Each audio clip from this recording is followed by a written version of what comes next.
It's been 4 days since the release of Season 3. Things have been difficult. In each fandom, conspiracy theory has been getting crazier than the last. And somehow, I've miraculously lost my Shiro plushie along with our... Wait, what? Did you really? No, I'm joking about that. God damn it. Oh, shit! I'm gonna be like, oh no, God, please, no. Don't worry, I got my boy right here. Okay, good. Damn it, Emma! Damn it, Emma! What did we do? What did we do? We didn't deserve this. We didn't deserve jack shit! Fuck this season! Oh my god! I'm not... This hurts. My soul still hurts. It's been 4 days. 4 motherfucking days. And Voltron was his name. Voltron was his fucking name. Oh god, why kill me? Point being, we're not okay. This is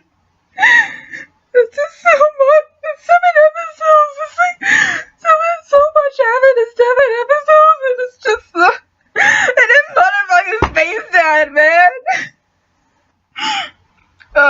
Okay. I'm gonna calm down. So, welcome, everybody, to our Voltron Season 3 podcast. That's coming out, like, around the time Season 2 ended and not months later. Oh, God. But, okay. yeah, we did a Season 2 podcast. We didn't do Season 1 because we weren't really into it yet.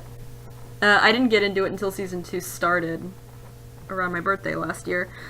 But, if you want to go check that out, check it out in the doobly-doo, whatever. We're still dying. Yeah, and we're not gonna do like a spoiler-free section because we already did that the last podcast. Yeah, hell nah. Look, 7 episodes, man. Too much to talk about. So what's your name, person who's hosting this episode on my channel? This is Emma from all of your other stupid shit that you've done a while ago. Yeah, that's true, and I'm Ari, the bitch who still won't make videos. Well, I'm making videos, but like, I haven't edited any of them, and this is the 3rd video I've recorded that just, and this one, all of the videos I recorded are all going up on my second channel, aka this channel, so I have to hurry up and record videos for my main channel. Oh, God. You better upload this one kind of soon, because oh my god, yes, because like if I hold it off, then it's gonna get old, and the internet works so fast, and it's already pretty outdated. Plus, Season 4 is starting in 2 months. You know, we gotta get on our shit.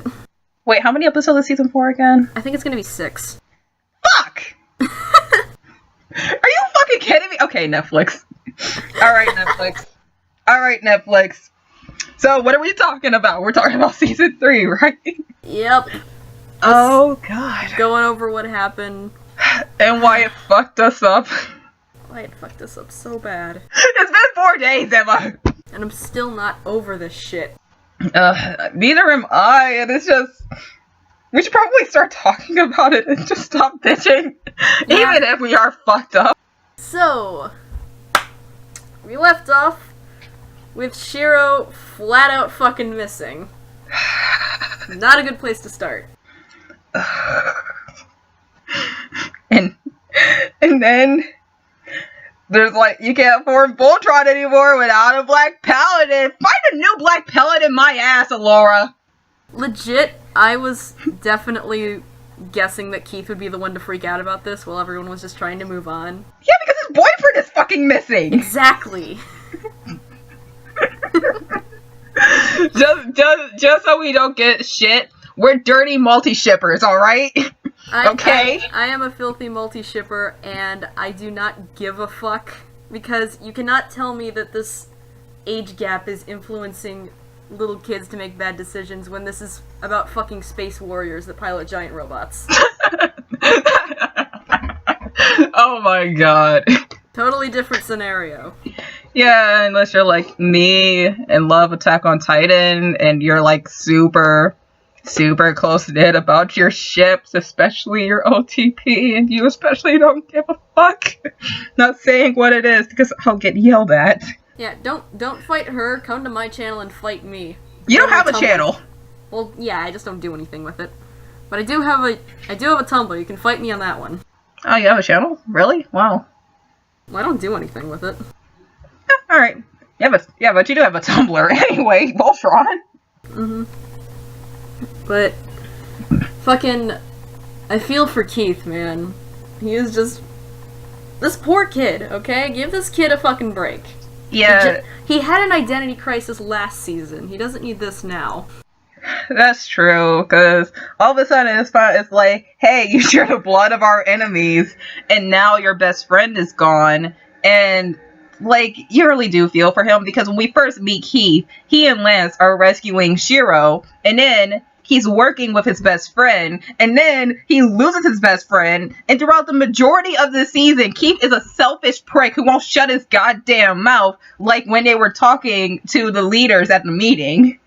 Or when he kept getting all of his friends, let them get smacked the shit up by Lotor, like, for the majority of the season. Yeah, he was such a selfish prick, and it's like, oh my god, there's so much that happened this season. Well, Keith wasn't the only selfish prick, but I kind of want to talk about that later. But Keith, you really, like, he's not a good leader, but all of a sudden he has to take up the mantle of leadership, and then you can tell that he's really going to fuck up when at the end of one episode where he puts the tracker on Lotor's ship, he's like, you wanted me to be the leader, this is how I lead. And you go off and you try to get your friends killed. Like, Keith, I know you want answers, but dude, remember in season 1 when Pidge almost left her team to go find her brother and Shiro talked her out of it? It's kind of like that, but he has no one to talk to. And everybody has to follow his command. Yeah. It's even worse with Keith because Shiro was the only person he let himself get that close to. Like, Pidge, she could have had anyone talk her out of that, but it was Shiro because he stepped up. But Keith just doesn't want to talk with anybody else. Yes, he's very closed off. I heard a lot of people complaining about Keith in this season, but I legitimately understand why he was like this. Because he was the most affected by Shiro's loss, and he has the most responsibilities to take up because of it. So it's just a lot of stress on the kid. I completely agree with both of you. Like, at the beginning of season, Keith was a selfish prick, and he wasn't ready to become leader, but you understand why he acted the way he did. Yes, I was very annoyed by Keith for most of the season. I mean, this is a short season, but considering the short runtime of the season and how Space Dad only comes back in the final 2 episodes, he was very annoying for very long in this season because once again, he's not a good leader. He wasn't ready for that mantle, but you understand why. Because he's hurting, he's in pain, and he lost like the closest person that he knows. But at the same time, somebody just really needs to talk this kid down and say, hey, you're our leader now. And what you're doing right now is going to get us all hurt or killed. We know that you're in pain, but then I just wish that somebody did that to him this season. Just one person. I don't care, like, if he listened or if he didn't listen, I don't care, but somebody just talked to him. That would have been great. Yeah, I totally agree with you, but at the same time, Keith is the scary emo. No one wants to touch him with a 10-foot pole. That is very, very true. But, speaking of identity crisis, Lance is going through another existential crisis. The Blue Lion, yeah. Oh my god. Don't fucking sweet talk your lion! I get it, Lance, but come on! I love how he treats Blue like a girlfriend. It's honestly kind of adorable. And then Laura did it, and she's like, Laura threw some major fucking shade on him. Like, I just had to act like Lance and stop thinking so much. Like, oh, shit! I love that just everything that she takes away from Lance is just, I'm horny. And then it's just, I'm like, no, Alora, no, don't swoop down to his level and sweet talk your lion. Come on. You're better than this. Oh my god, okay. But with Lance, we had like another quick, I like to call them sharpshooter moments now, where he's questioning whether or not he's actually worthy enough of being a paladin. It's just like, baby, stop. No. Yeah, especially because what makes him do this is everybody has to change lions. So Keith is now black, Lance is red, and Alora takes over blue. And then near the end, when Space Dad comes back, he's like, I don't think I'm able to do this because Pidge called me the funny one and like things like this. And Alora got so much better at piloting the lion faster than we ever could. So what am I supposed to do now? Like, it's like Shiro's gonna become leader again. You're gonna take back red, and I don't feel good taking blue back from Alora because she really wants to help us fight. So that was a nice moment. I wish they kind of explored that more for a bit longer. Yeah, it's just one of those things where the subtext is more powerful than how long the scene actually lasts. Because we had that in the last season with Lance trying to find his place in the group, which had some very cute underlying implications. Which I believe I went over them in the last podcast, but I don't remember. I think he did, because he was all like, what am I supposed to do? Oh, hey, there's a gun. I could be a sniper now.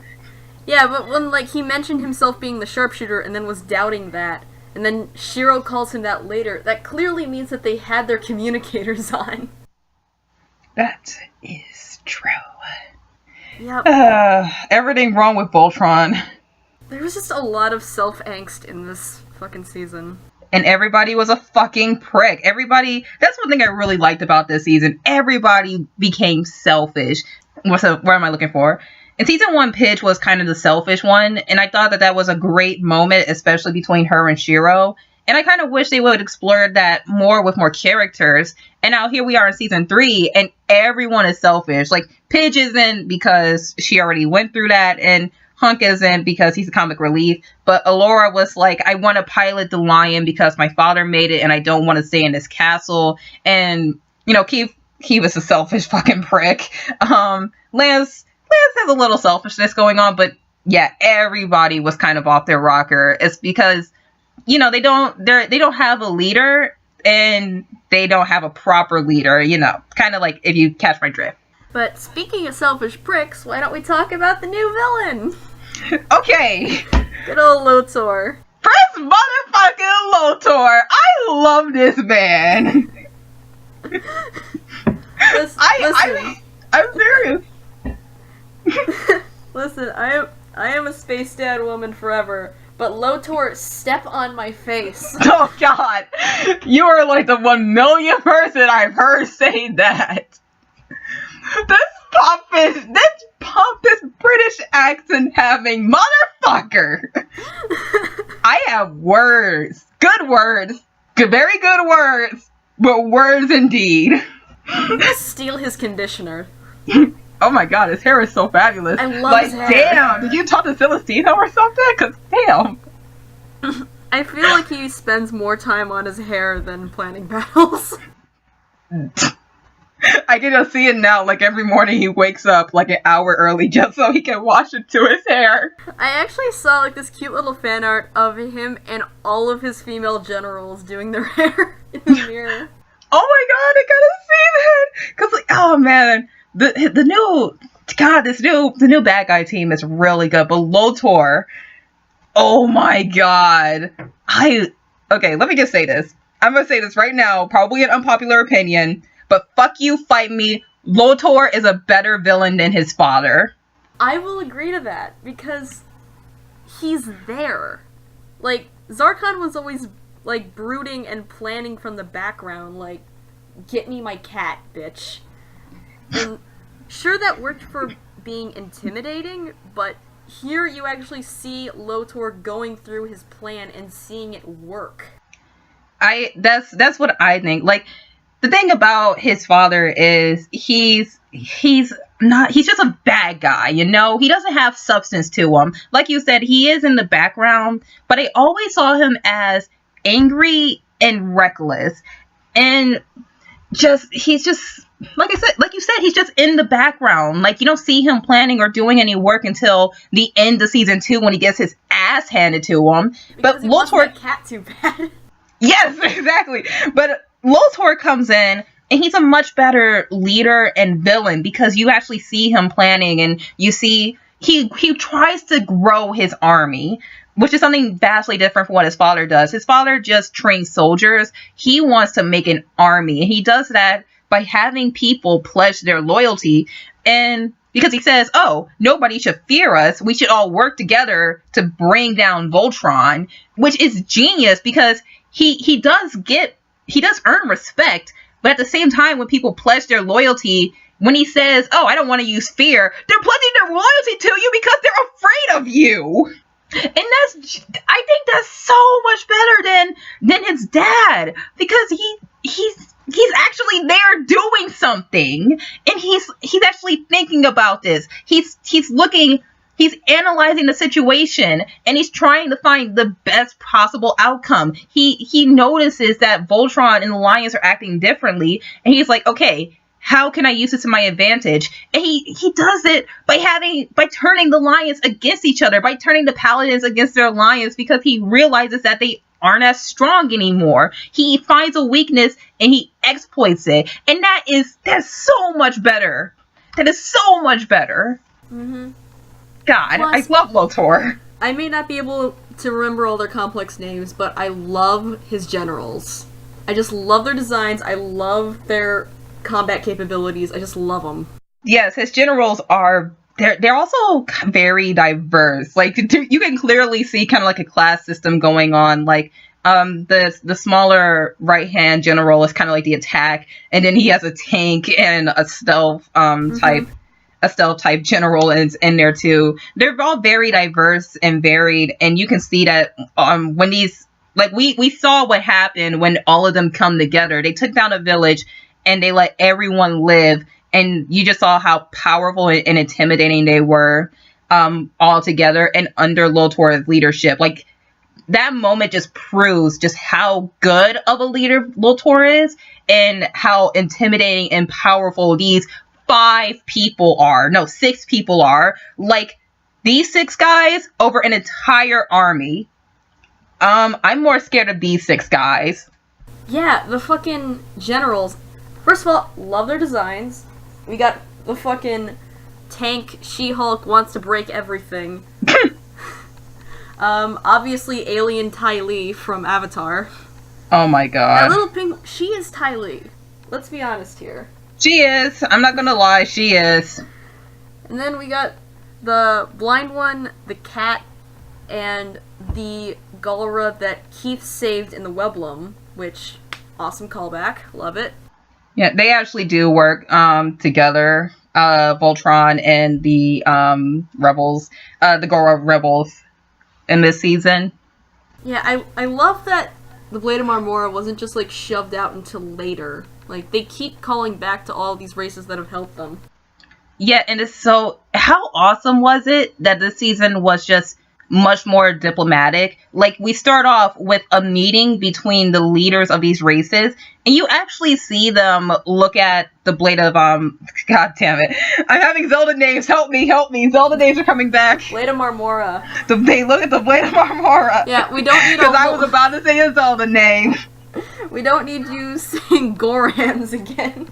Look, man, Breath of the Wild came out. I got a Switch. I beat it. I still play it. Okay, guess what I was doing yesterday? Not playing Breath of the Wild. But guess what I was doing last week? Playing Breath of the Wild. but the like, they do work with Voltron, and Voltron trusts them, but they haven't earned the trust or respect of the people that they once helped enslave. So when you see the people, the leaders of all these races and the people look at the Blade of Marmora, they look at them with disgust, really. And it's just like, I don't care that you're working with our saviors. We remember what you did to us, and you're going to really have to work in order to prove to us that you can protect us, really. Because they're all working together because they're weak and they need protection, but they also need time to prepare so that they can take down Lotor. Yep, that is absolutely right. Like, there's I just love that there's still prejudice.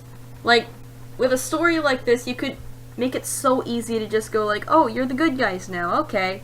But no, there's still so much prejudice, and I actually really like it. It's so realistic. Yeah, like we're not saying that discrimination is bad, but in this they're really trying in this season they're really trying to just show just all these different races and all these different classes and make this universe seem bigger. But there's also like all these different people and cultures, and you just can't trust anyone really. It's kind of like the world and like the planet Earth in general. Like you have like this guy, you have this guy, and they trust each other because they're under the protection of this guy. But then you have this guy just coming in, and it's just like, oh hell no, bitch. I don't know what I just said there, but yep, that's the whole world in a nutshell, I guess. It is the whole world in a nutshell. That I try to make that a good comparison, but right now I'm busy looking up something for later in the podcast. Yeah, I understand what you mean. Like, they didn't make discrimination like a main theme of the season. They just showed that it still exists, and that's a very natural way of showing it. Yeah, it's because, like I said, the season gets much more diplomatic before Keith takes over and everybody's just a fucking prick. Yeah, before Keith goes on his little angsty fit. Teenagers. I know.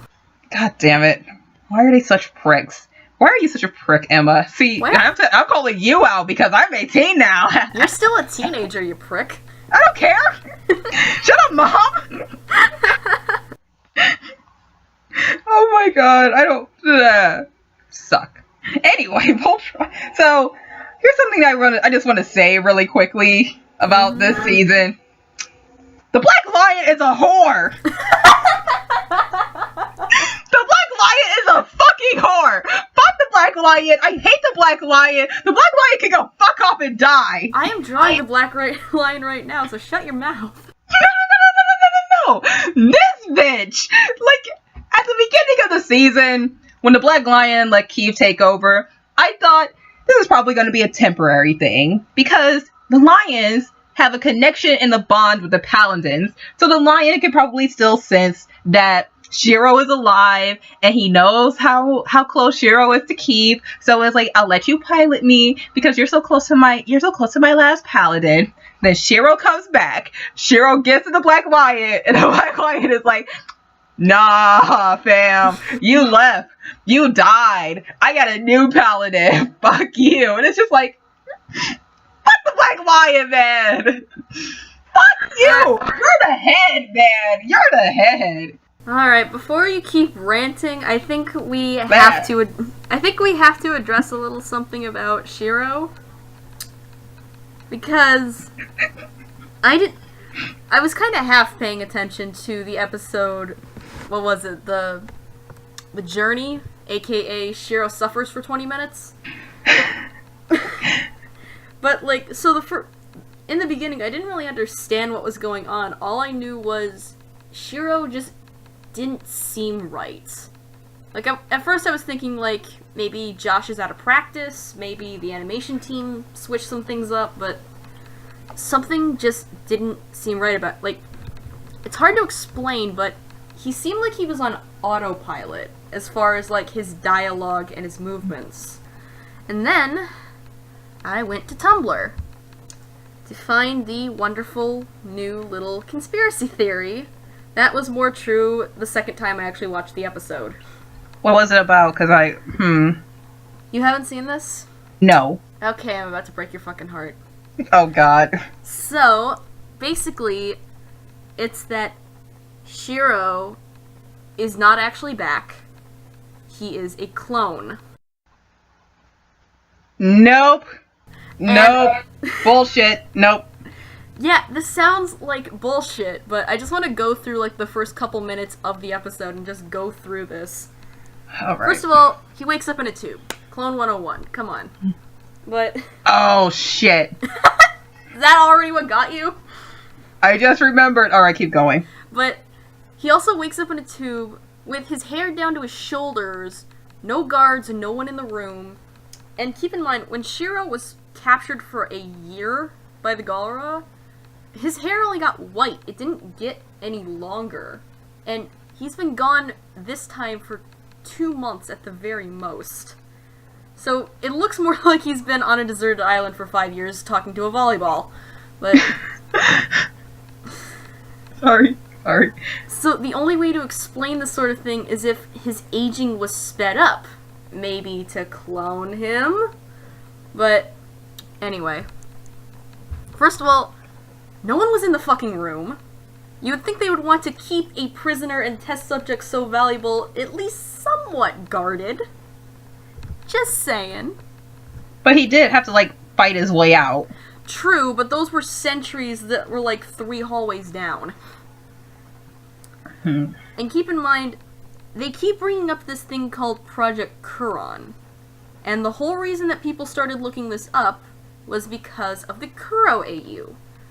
For those of you who don't know, this AU is by the Project Ava on Tumblr, which is about a lovable little Galra scamp, which is basically a Galra clone of Shiro that Zarkon tried to use as a super soldier because he was the champion in the ring. So because of this little AU and her clever naming, this may have spoiled the entirety of Season 4. But, so Curran means clone in Japanese. So... Fuck! And they say Phase 3 of Project Curran underway, right when Shiro escapes. Oh, fuck. There are flaws. So far, I find flaws. But the connection with the Japanese names, especially since this is based on a Japanese anime. Fuck. Okay, keep going. And I'll take it one step further, because when he's escaping, he's seeing himself being tortured. At first I thought this was just his past trauma mixing That was probably with a flashback, reality, yeah. But that could have been real. But that looked like a flashback with the way it was animated. True, but it could have been real. And there's also the fact that you would think for an animated series that they wouldn't change how he looked.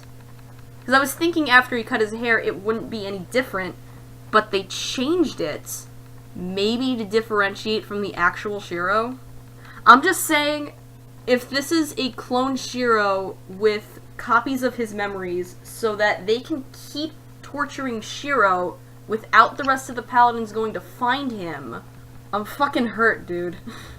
Okay, now see, look here. I'm already fucked up enough with Attack on Titan's manga. So that theory, I find flaws in it. But the big major link in that theory that I can connect is the name of the project and what its meaning is with the Japanese name and how this was once based on a Japanese anime. This is a reboot of a Japanese anime. And how they said that they were undergoing Phase 3.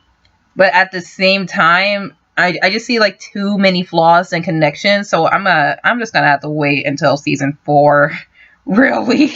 Cause I don't trust a lot of theories. I like game theory and all, but that kind of seems a little. Well, fucking Black Butler happened, so. Then again, well, fucking Attack on no. Well, okay, now see, manga got me fucked up right now. Like, here's the thing, I would be skeptical, but this is the Voltron fandom, and they have been right about a lot of shit. Oh yeah, with the blade. That sword you got there, Keith, looks a little suspicious, don't you think? Basically, I know this is probably differentiating a lot from the original, but the Voltron fandom has a good track record on guessing what is going on based on the content clues of the current show rather than looking back at the old one. So, it still has my trust, and I really hope it's not real, because this would also explain why Black was such a bitch. Because that's true. It wouldn't be the real Shiro. Oh! Oh my god! Black, if it's true, I am so sorry. I take back what you said. But wait a minute, but Black, when Keith was out searching in space, Shiro called out to Black, and Black found, like, Shiro was remembering, and Black found him, and Yeah, he was using a scanner rather than Black's instincts. No, but like Keith, when Keith was searching for him, Black just kind of acted on his own, and Keith was like, "Hey, dude, what the hell? Oh my gosh, Shiro." Here's what I think, because at the beginning of the season, he was using a tracker seemingly on his own rather than just Black tracking him. So I think that was really just it picking up his biosignal or something like that, rather than Black just sensing her paladin. Well, the paladin and the lion has a psychic connection with each other, and okay, you know what? I just think it was the tracker that found Shiro rather than Black finding Shiro, if that makes any sense. I think it was Black finding Shiro, personally. I know you don't want to think of the idea of Shiro still being tortured, but my boy. Hey, Emma, question. Did Space Dad get sexier, or was it just you? Oh my god. Okay. I'm gonna put aside that theory just because I want to gush over Shiro's new design. Go ahead. Go right. First of all, long hair Shiro, slay me. Fucking hell. Keep going. And then Shiro, first of all, he starts showing off his biceps. Nice. And the tiny floof on his head. I fucking lost it when he came in with that little floof. For some reason it makes him look like a bird, but I don't know why. Oh my god. I fucking love this. You love seeing tortured and pain Shiro? How dare you? I know his character design, but how dare you? I don't want Shiro in pain, but Space Dad, no! It looks adorable. That's the thing. The not my Space Dad thing has been going around, and then the always brilliant Sir Scandalous on Tumblr responded with, "It's the only Space Dad we got." So I am going to fawn over this as much as I want. Oh my god. So really quickly, we have new voice actors. Mm-hmm. And I've been searching for confirmation while we were talking, but so far the only one I have is the voice actor for Prince Lotor. And the only other, I don't know a lot of LA voice actors, but I believe that was Lucy Christian as his right-hand man. The little kind of attack general whose name I can't remember. But I've been searching all around. The IMDb isn't updated. Behind the voice actors isn't updated. So hopefully by the time we talk about season 4, we will have confirmation on just who the voice actors are. But do you want to talk about Lotor's voice actor real quick? Because his voice actor is AJ, and I'm going to butcher this, but let me try.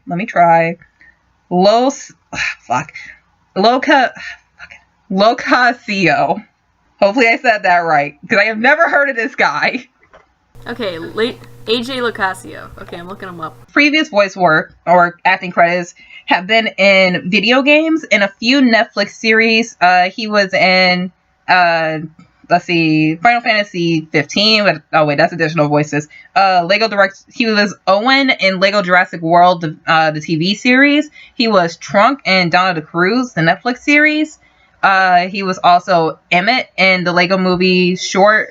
Let's see what else we have here. I'm just kind of going through this guy's filmography as we talk. I have never heard of this guy. I only know Texas, but I'm Texas voice actors, not LA voice actors. Yeah, neither have I. I really need to learn, but every time I'm just like, oh, I need to learn these LA voice actors because JoJo dub, and then I never learn them. Because I only know, like, Todd Abercorn, Vic Mignogna, and Erica Mendez. Those are the only 3 voice actors working in LA today besides Travis and Lucy. But yeah, that's all we have. The only confirmed voice actor we have is for Prince Lotor, and like I said, I believe that was Lucy Christian. That sounded like Lucy Christian playing the smaller general, his best general, his main general. I don't know their names. God damn it. Best general. So, want to talk about? I'm looking up these names right now. I have a Tumblr open. I need to learn them at the very least. God damn. The tank is Zephyrid. Let's see. The one with the pink one with the long hair, Urzo. Ezor, blah. And the third and fourth one, the blind one is, let's see. I really can't pronounce these names. They're hard to pronounce. I think I'm just gonna send this to you while you talk about Prince Lotor. Okay, but I fucking loved Prince Lotor in this. Like, he was exactly the voice I was expecting, and I didn't even go as far as to, like, looking up old clips from the original Voltron, which is where he came from. But it's on Netflix, though. Yeah, true. But I didn't even go that far. I was just sitting there looking at his design, thinking about this kind of character, thinking about, like, the old harem weird bullshit that people were talking about. I was like, okay, this guy is going to be a pompous, slightly British, but not that British kind of asshole. And guess what we got? He was fucking beautiful. I love that voice so much because it has this perfect amount of, like, power and cunning to it. Exactly. And that's just perfect for a villain that's so manipulative. Exactly, because like one of the reasons why I love Lotor, blah, oh my god, tripping over my words. I stumbled over my words. One of the reasons why I love Lotor so much, besides his just how he's written and just how smart he is, because he is a very smart and clever bad guy, is his design and his voice. His voice actor, that he fit this role so well, and you can kind of tell he had a bit of fun with it. The British accent, okay, this is just a nitpick, but why does every bad guy in existence have to be British? Because it's cool. I feel like Loki started this trend. When Avengers fucking Thor came out, Loki was a British asshole, all the women fell in love with him, and now here we are. We have Lotor, fucking space Loki. but the voice actor, his voice actor AJ, just fit this role like a glove. And this series is full of very strong voice acting, and this guy AJ just kind of walked right on in, like, hey dude, what's up? And everybody was like, AJ, welcome to the cast. Same thing with his generals. His generals were very fun, and a lot of them were very charismatic, and if that really is Lucy Christian, woman can do no wrong, and she was just, oh my god, best girl is best girl for a reason. Best girl evil general is best girl evil general for a reason. And that's because she's just like so bubbly and fun. And you have fucking Space Zarya over here that's just like, let me punch them. I have no idea where that came from. Space Zarya, wow, okay, me. I hate to keep borrowing from Avatar, but it just fucking fits. Like, we've already had Space Sokka, but I find Lotor is just Space Azula. Like, just the best villain all around. Let's just hope that in the end he isn't fucking chained and degraded soaking wet. Yeah, let's not make him go through all that shit. But the new voice actors, very strong, and hopefully the behind the voice actors in IMDb's will be updated for the next podcast so that we can have confirmation, we can talk about them more in depth. Yeah, hopefully they'll actually have a lot more time in the next season, because I want to talk about them some more when we actually they're coming have all back. The voice actors. They're coming back, trust us, they're coming back. Hell yeah. Well, the only one we can't talk about is the blind one, because he doesn't say anything. Yep. He's a ninja. I love that kitten, though. The kitten, oh my god, the kitten is adorable. Wait, there was like two, was that the same cat? It was the same cat from the flashback. Yeah, I was like, wait, come on. Man, I don't know what it is about me and creepy cats. Creepy cats are awesome. I love creepy cats, because they're creepy, but they're fluffy.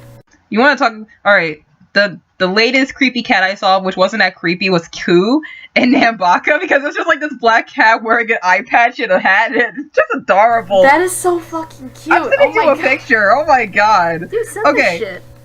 I'm sending it to you now. Okay, so what's next to talk about? I think the other big thing that we have to talk about is the flashback episode.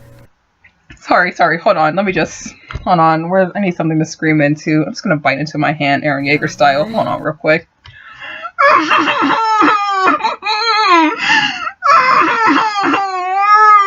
Yep.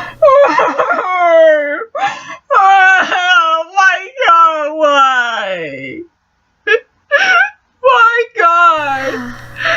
hear you, just buddy. started. I was like, just gonna make me angry or something. I didn't want to feel fucking sad, man. Just, yeah, break my heart some more, Voltron. End the season on a fucking cliffhanger and break my fucking heart. Yeah, they really have an act for that one. Season 2 makes sense. No wonder why Zarek was able to pilot the Black Lion. Green Summer's witch. Why? I'm okay. Doing okay? I'm okay. You okay, buddy? I'm okay. I'm alright. Okay. Jesus. I'm just gonna send you these pictures of Koo. My bad, Koo doesn't wear an eye patch. I completely forgot. Can you just carry on the podcast, please? But why don't we talk about the episode where we meet the original 5 paladins? This was a fucking sad episode. Boy. And we figure out, because like at the end of season 2, we were like, how the fuck can the Emperor fucking handle the Black Lion? Why the fuck is the Black Lion letting the bad guy pilot him? And then at the beginning of season 3, Allura remembers the witch, and he's like, the witch, she had markings on her. She's one of us. And then we get to the end of the season, and we get to the flashback, and it turns out that they were once normal human people and heroes that they're not evil, man. They're not fucking evil. Alright. First of all, young Zarkon is a fucking adorable man. Like, I feel so bad for this man now. Cause he's just he was once, like, he was a good guy, yeah, right? Like, he ran a strict empire, but he was a good guy. He was cool. He did his best, and you actually kind of, this is one comparison that I kind of want to make. But like, remember how I said earlier that the Emperor he's reckless and angry? When you see his backstory, you actually see him do his best to run his empire. He is strict, yes, but he does his best, and he deals a fair hand because he just wants the best for his people. And he does seem like he's a very kind of close. He keeps a close watch on everything, and he wants to run everything like a well-oiled machine. And then I'm gonna hold off on that. Anyway, so, and then, I can't talk right now, sorry, you go ahead. So, this was basically explaining why Zarkon is the way he is at this point, and Jesus fucking Christ. And he gave a little gift to baby Allura, which was a helmet that was too big for her. He gave her a war helmet. It was so fucking cute. But, like, you are terrible at giving gifts, but damn it comes from the heart. Basically, earlier in the season, we find out about the material that Voltron was made from, the whole interdimensional meteor bullshit. Oh yeah, that's like one thing I wrote down on my notes. Like, alternate reality, man, are we really jumping the shark already? Also, the fucking Sven cameo. There was a Sven cameo. They made 3 Shiros suffer in one season. God damn these people. Damn. That was a comparison. But, so, one of these fucking meteors crashes on Zarkon's original planet, Dibazol. And they start getting like this weird portal thing, and all these creatures start coming out after this little adorable Altean woman named Minerva starts experimenting with it. Yeah, an alchemist. He becomes Zarkon's wife, which is fucking cute. This big ass dude marries just an Altean alchemist who does her best to try and heal his former planet. Like, that's adorable. Just a cute, tiny Altean lady. Young Zarkon is a big fluff, okay? He's a big old like, floof.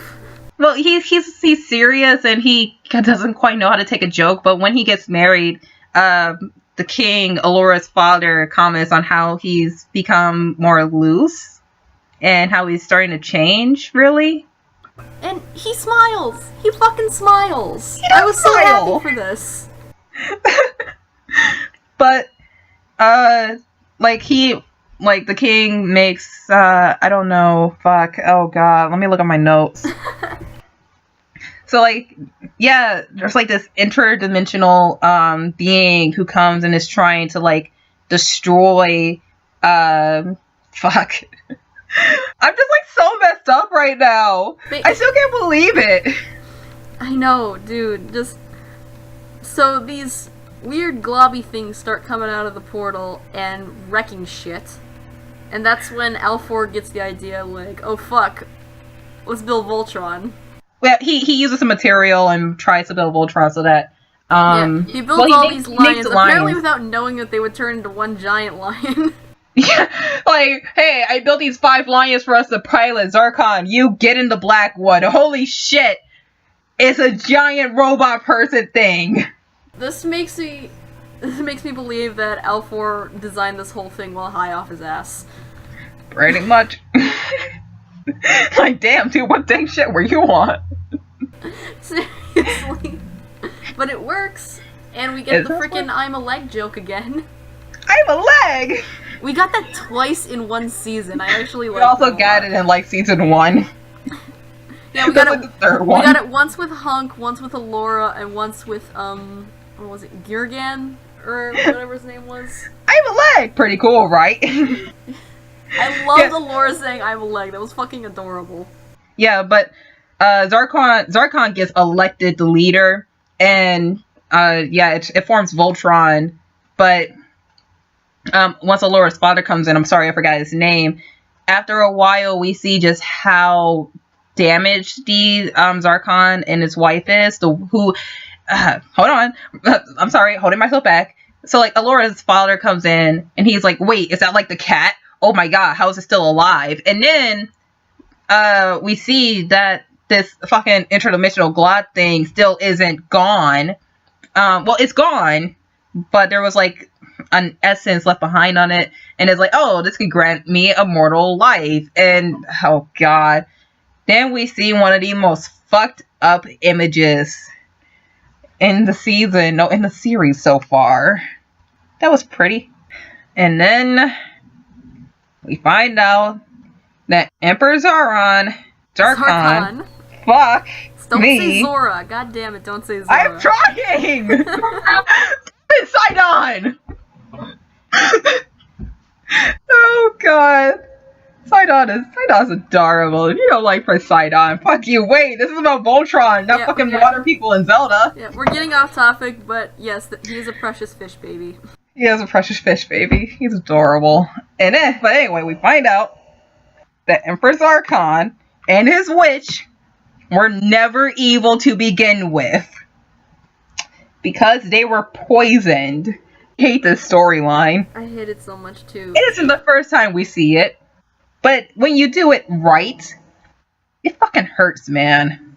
Basically, we see his wife transform from cute little Altaian alchemist. Yeah, from Minerva to Hagar, the Cree Summers witch. Fucking witch bitch. In order to try and save his wife, they both go into the portal while Voltron is active and get so overloaded with quintessence, they become both evil and immortal. And we only find this out because Cree Summers witch touches Zarkon while he's asleep, and she's like, "Husband, how could I forget?" And then it just ends. It's over. Season 3 is over, and it's what? What are you going to do? What's going to happen now that she remembers? Are they going to be evil? Are they going to turn good again? I don't fucking know, Voltron.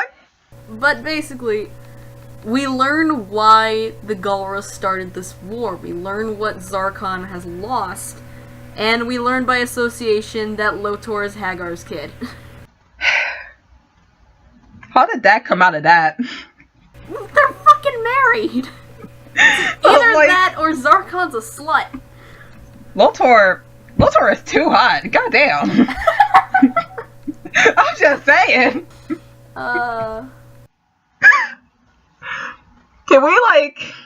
Can we just get an answer? Can we get a proper season that will give us an answer, Netflix?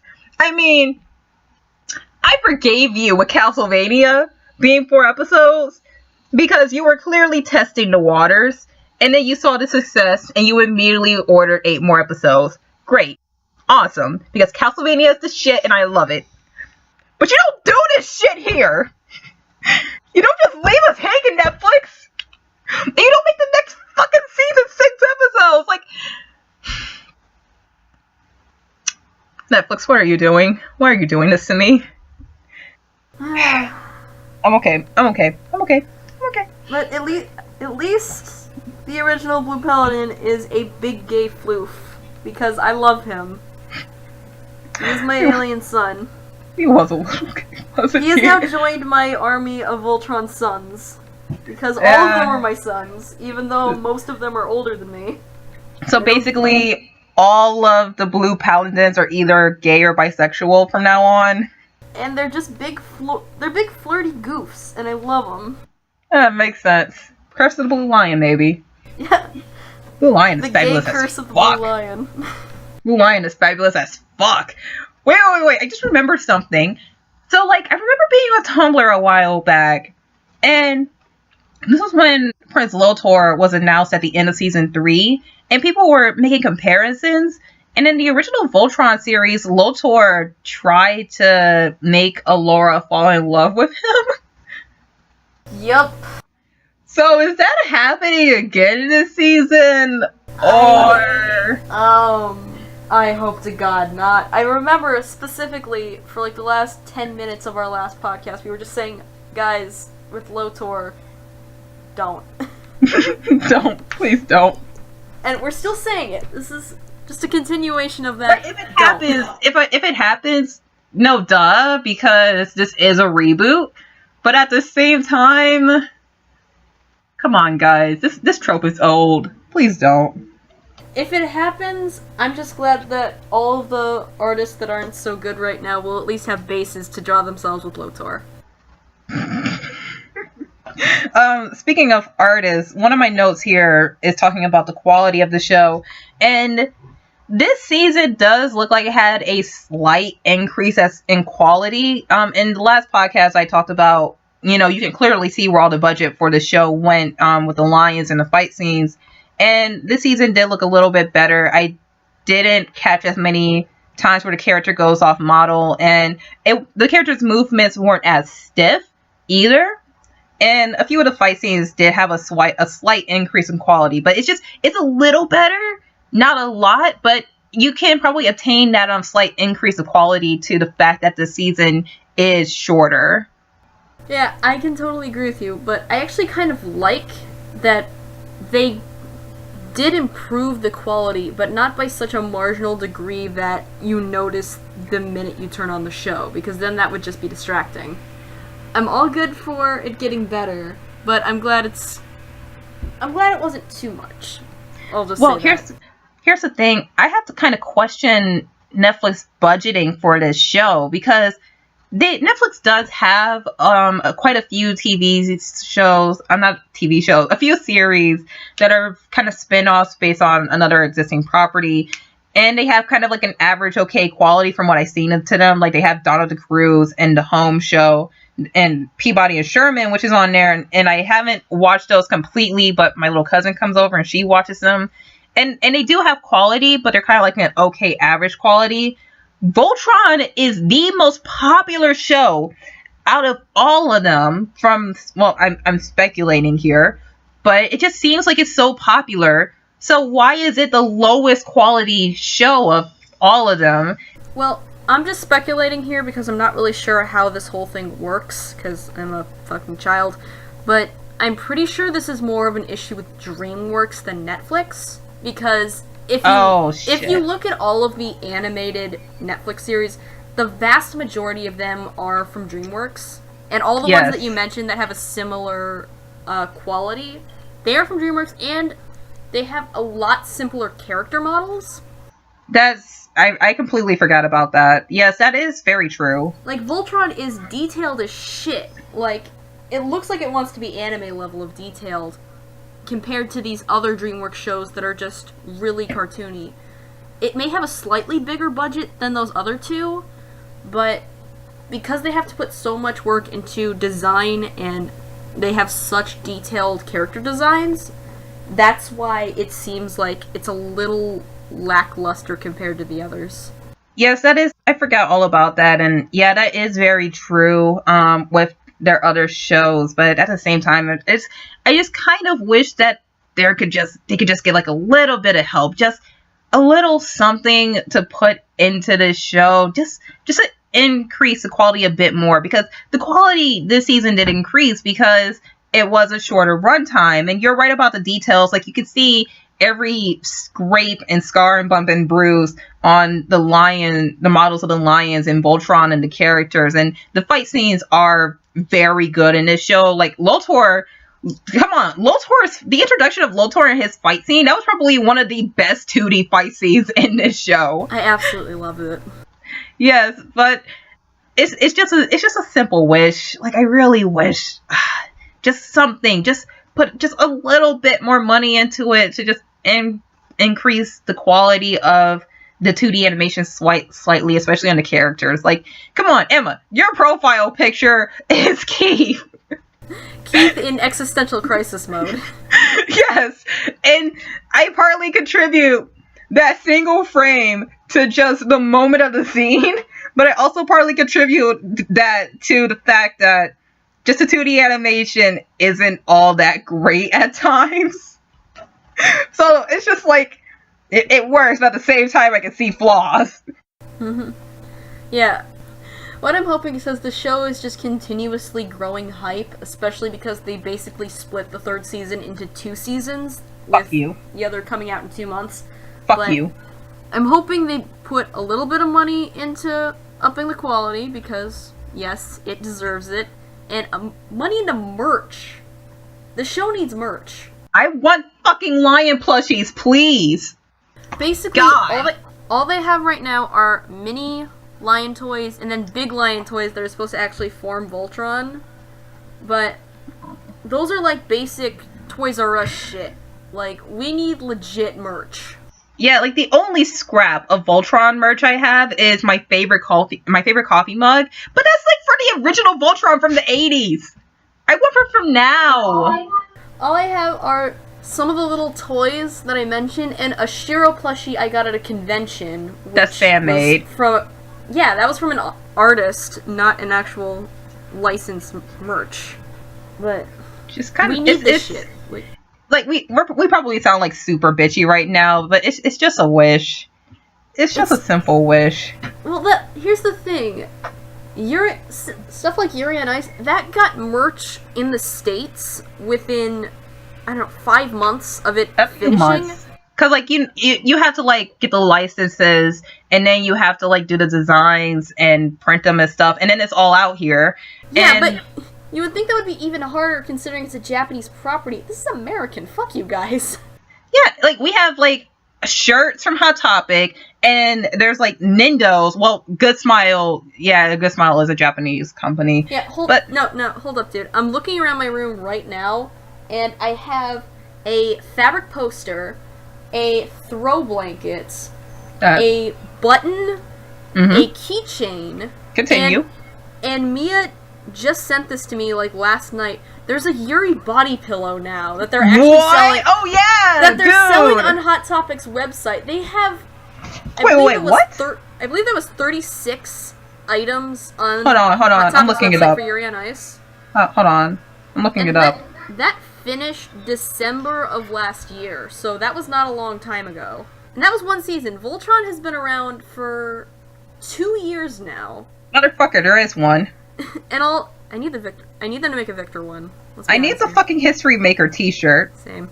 But, back to my point. Voltron's been around for 2 years, this version. It's American, and hype has only been getting bigger. Like, I'll admit, first season wasn't that much. Like, even both of us weren't into it when season 1 aired. But I got into it with season 2. So did she. Yeah, and honestly, I think this is the best season of Voltron so far. It's only getting better. Get some merch on Wheel of Fine or in Hot Topic stores. Just do it. Well, here's my stance on merchandise. Sometimes merchandise is an evil thing that I absolutely hate. Like, take a look at... God, I'm about to say it. Take a look at the 2016 Powerpuff Girls reboot. A show where... Hold on, sorry. Blech. Okay. A show where the merchandise was made before this series. And clearly it was made for the intentions of money. But like with the original Powerpuff Girls, it was like, oh, hey, maybe we'll sell like a few t-shirts or something, and it just blew up. And another time where the merchandise was just an evil, awful thing was with Symbiotic Titan. Take a shot. With Titan, that show was canceled because it didn't sell enough toys. But other times, I really want merch because I just really like and love something, and I want to show my appreciation for it by just getting a t-shirt, walking around with it on, and saying, hey, look at this show. You know what this show is? If you do, awesome, let's be friends. And, it's all for the purpose of making money, but merch doesn't exactly say everything about a show. Sometimes it can be good, sometimes it can be bad. Good with Fury on Ice, bad with Powerpuff Girls. So with a show like Voltron, we want merchandise just because we want to show our appreciation for it and show others that we really like Voltron. Here's the thing. It can be very, very obvious when something is overly marketed in the merchandise department. Like, let's look at something. Take literally any Cartoon Network or Disney property. This is a show that only has, like, the cheap, basic toys right now. And it has tons and tons of fans that are older than the little kid demographic that it would have originally shot for, but... So, it would only make sense that they would have things like t-shirts and keychains and stuff like that. It just seems like a no-brainer at this point. I know it's for the purpose of making money, but it would make us happy in the process. Yeah, like, look at a show like Adventure Time. Adventure Time didn't get merchandise for seasons. And a lot of people wanted Adventure Time, like, BMO plushies and t-shirts.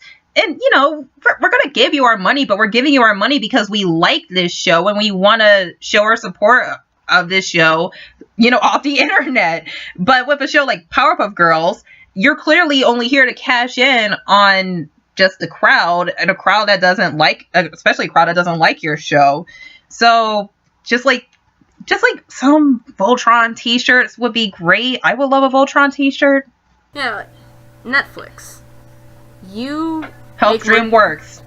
Netflix, you make stuff for Stranger Things. You can do it. DreamWorks, you make stuff for How to Train Your Dragon and all your other shit. You can do it. Stop making up excuses and give me my shit. How to Train Your Dragon is a fucking CGI show, and that looks better than Voltron. I fucking love How to Train Your Dragon. Shut up. How to Train Your Dragon is great. I don't watch the show only because it got a little repetitive, but I love. Oh yeah, that's why I stopped. But yeah, just Netflix help DreamWorks out here a little bit. Please put Voltron, just one Voltron t-shirt, one black t-shirt with Voltron with his sword out, cutting a hole through the moon, like in the DreamWorks logo on a t-shirt. That would be great. Thanks. I love you. Even if it was the most basic stock image from the promotional material on a shirt, I would buy it. Yeah, we probably sound super bitchy and demanding right now, but it's just a simple wish. I want my shit. I'll give you my money, DreamWorks, so fucking get to work. Look at us fucking crying over the fact that we still don't have Yuri on Ice Nindos. By the way, they're making another one. They're making the fucking Uriel one, and I want it. No, they're making a second version of Yuri. Oh, shit. In his Yuri on Ice costume. And the first one, I don't think the arrows, it was announced before the first Yuri Nindo came out. I want all of them, but with the second Yuri, you better give me a fucking second Victor. I know, dude. No. Yeah, because I don't want one Yuri. I don't want to get this Yuri and have him be all alone without a Victor. I mean, it's just Victor can fuck both of them, I guess, but come on.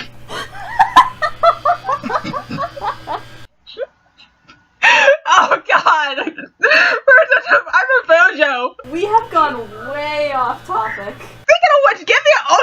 Nintendo. Damn it! If you're making a Yuri, give me a Notebek. If you're making a Yurio, give me an Notebek with his fucking teddy bear. Come on, please. Apologies to everyone who has not seen Yuri on Ice because this sounds so fucking weird. Come on, we have like we made 2 videos on Yuri on Ice. One was a discussion, another the dub review. So just watch that if you want a little bit of context. It's gay. That's all you need to know. It's gay. If you missed it while it was airing, I'm so sorry. You really get the full experience of the show while it's airing. Okay, but we're like an hour and 10 minutes. Do we have anything else? Because I'm like looking over my notes just to see. I mean, we don't really have that much left considering it was a very short season. I will say, I appreciate the little fucking alternate... They didn't play out the alternate universe thing too much. Oh, thank God. Because if they did, I was... Ugh.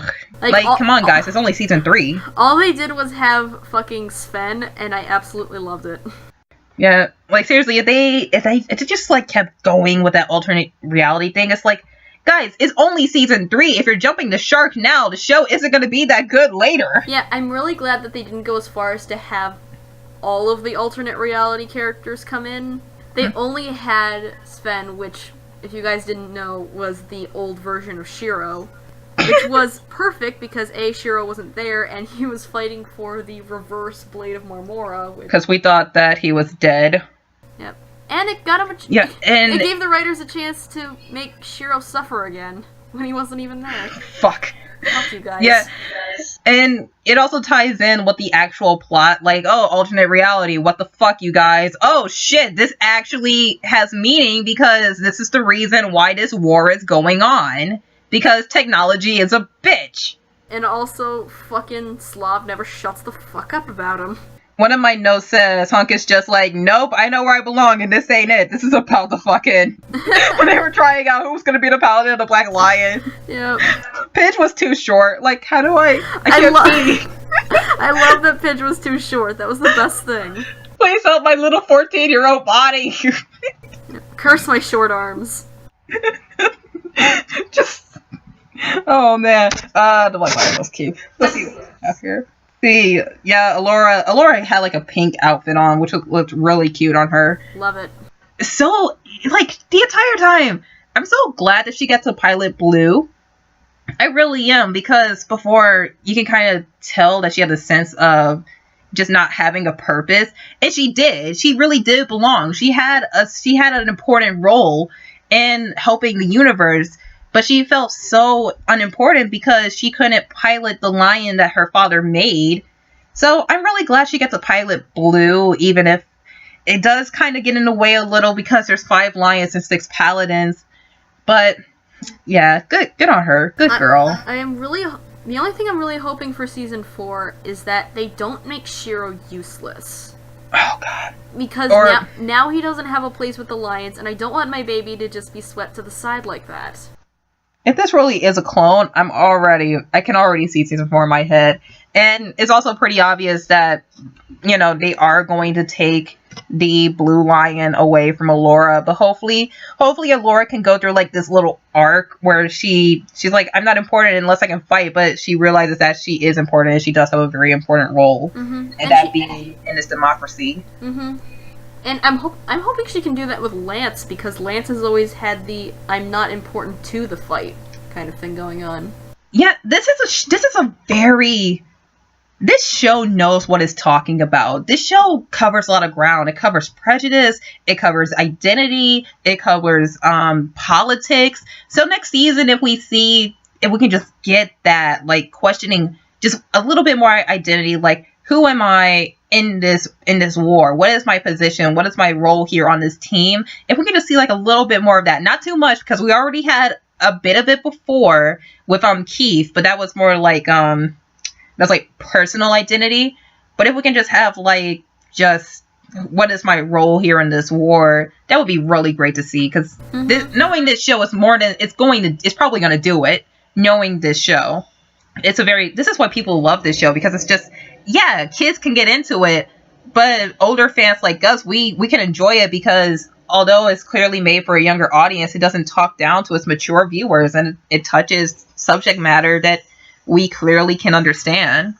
Exactly. It's a good show.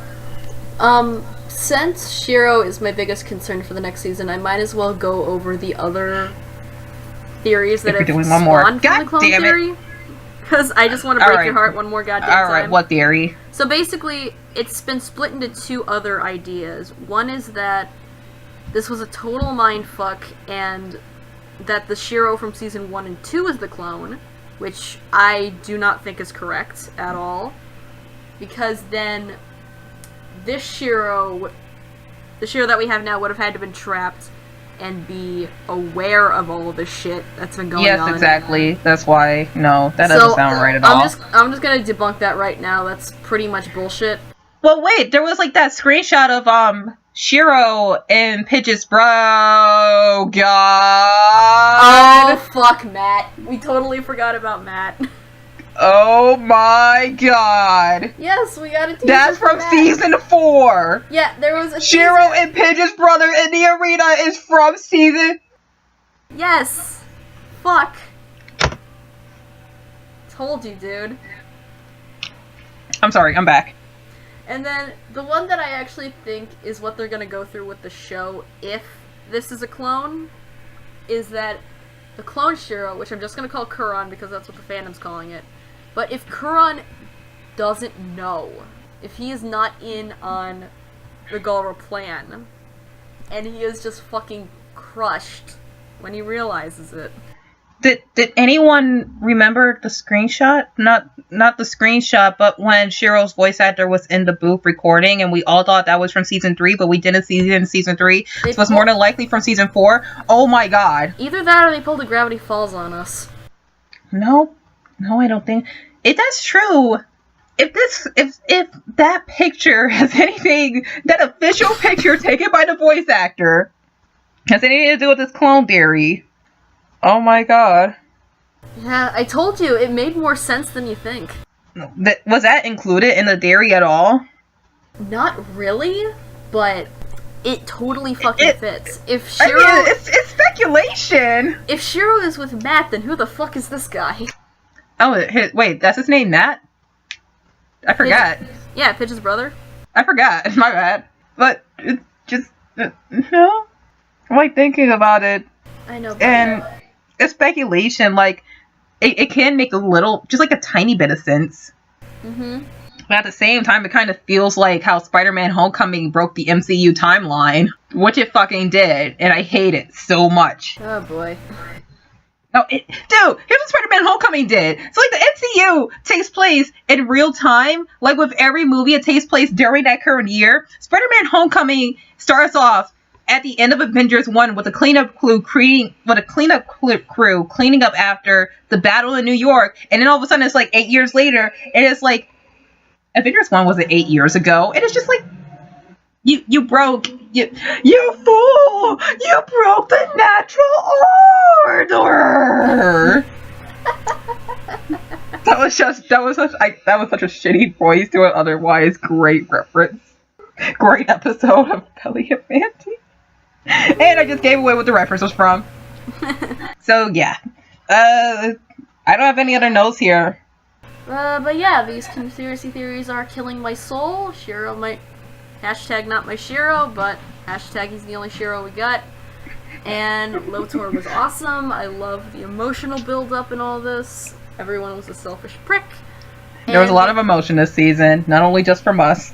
And the animation does have some nice improvements, so good season, loved it.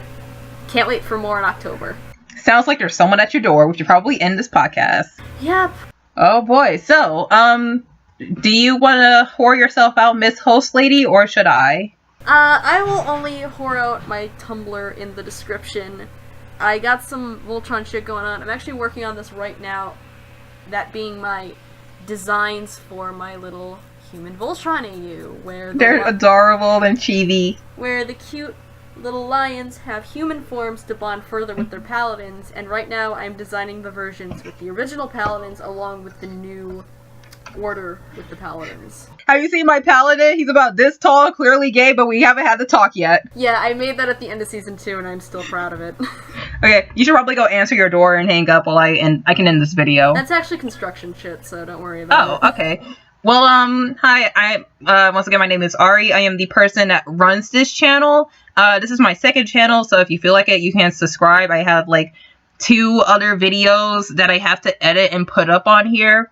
I also have a main channel that I have to record videos for once I finish editing the script, because god damn it, this video on this fucking manga is taking me so long to write. But besides that, you can subscribe to either one of these channels. You can also follow me on Twitter at callmearins, and that's it. Alright, let's Good season, best season, definitely. Yeah, let's go emotionally prepare for season 4. Oh fuck, the only thing I want season 4 to do is to fucking update the behind the voice actor page so we can get confirmation on these voice actors. Yeah, we're definitely going to be talking about the generals next time. Probably late October, early November. It might be after Youmacon, depending on when the actual season airs. We have to look it up and plan it out, because it's either going to go up, like, by the time we record that podcast, it's either going to be before we go to Yoma or after we go to Yoma. And the season is going to air before we go to Yoma, but we might have to do the podcast afterwards, depending on how late it airs. Yeah, that's true. Hopefully I can get an apartment so that we can go over to my place and binge it together. Oh my god, that'd be awesome. That'd be so great. Especially since... So yeah, let's not talk about the cosplay. Let's not talk about it. Yeah, just expect our little podcast on season 4. Yes, because we are covering it. We're doing it. Depending, if the season airs early October, it's going to be mid-October, late October. If it airs late October, it's going to be November. Yeah, but it's definitely going to be here, so if you want to subscribe and stick around and watch my other shitty content in between that podcast, please do so. Yeah. Yeah, besides that, great season. Super surprising, emotional season that broke me, but I loved it because it's the best. And hopefully we'll see more of Matt next season. Yeah, but right now, I have a dog to take care of. So do I, because she's mad at me. She's kind of being a bitch and is about to start barking at everybody. Oh boy, okay. End the podcast. Thanks for listening. Bye. Bye.